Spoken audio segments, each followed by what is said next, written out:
karena potensi kerugian ekonomi global akibat wabah virus corona. Ekonomi Indonesia di tengah krisis COVID-19. Kondisi perekonomian Indonesia terkait dengan dampak pandemi COVID-19. Corona diyakini mampu menekan perekonomian secara global. Karena mengancam perekonomian Indonesia.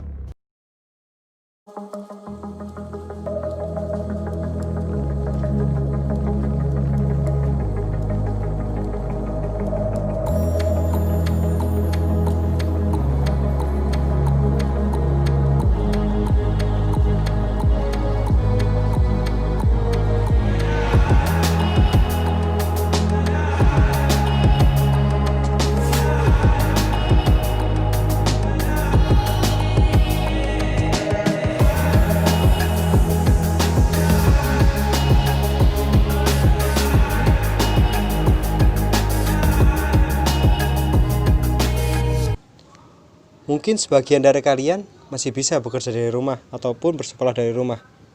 Namun pernahkah kalian sadari, di luar sana masih banyak yang harus bekerja di luar untuk menghidupi kehidupan sehari-hari.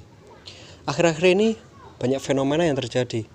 Perusahaan-perusahaan besar mengalami kerugian dan para karyawan di PHK secara besar-besaran karena perusahaan yang mengalami pilot. Kami dari KKN DR UIN Sunan Ampel Surabaya akan membagikan tips atau strategi bisnis dalam masa normal. Saat ini semua serba dari rumah, bekerja dari rumah, sekolah dari rumah, dan kegiatan lainnya yang lebih dianjurkan dilakukan di rumah. Akibat dari perubahan kebiasaan tersebut, orang-orang mulai cenderung berpindah yang awalnya membeli makanan atau minuman harus pergi keluar rumah dan bertemu secara langsung dengan penjual, sekarang menjadi membeli dari rumah atau secara online. Cara ini dirasa lebih praktis dan lebih mengurangi kontak langsung dengan orang di luar rumah. Jadi, saya sarankan bagi kalian yang ingin memulai bisnis untuk melakukan proses promosi sampai distribusi produk dan melakukan penjualan dengan cara online. Promosi secara online bisa kita lakukan melalui sosial media seperti Instagram, Facebook, Twitter, dan yang lainnya. Jadi kita mempromosikan produk kita semuanya secara online dan hal itu dirasa lebih mudah ketimbang mempromosikan produk secara langsung atau offline.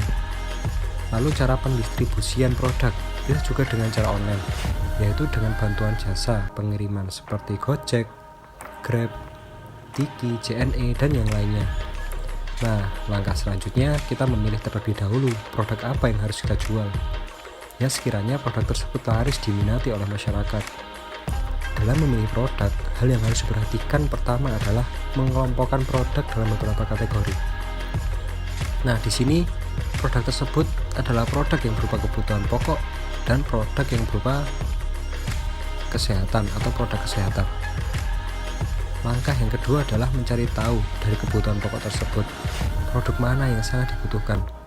Di masa yang serba semua dari rumah ini, kita pasti harus memiliki stok yang cukup dalam memenuhi kebutuhan untuk beberapa hari ke depan. Produk seperti frozen food saat ini menjadi banyak diminati oleh orang-orang karena dapat disimpan dalam waktu yang lumayan lama. Dan makanan camilan ringan menjadi sangat diminati dalam menemani kegiatan-kegiatan kita di rumah. Lalu kita beranjak ke produk kesehatan. Produk seperti vitamin, masker, dan sanitizer menjadi kebutuhan yang dirasa sangat penting yang harus dimiliki oleh masyarakat guna menjaga agar tubuh tetap sehat dan terhindar dari virus dan penyakit. Dilansir dari Kumparan, produk seperti masker, hand sanitizer, sepeda, frozen food akhir-akhir ini banyak sekali diminati oleh masyarakat. Jadi kesimpulannya, carilah produk yang masuk dalam kategori kebutuhan pokok dan produk kesehatan. Dan jangan lupa, semua proses mulai dari promosi sampai distribusi harus dilakukan secara online. Tetap produktif di masa normal.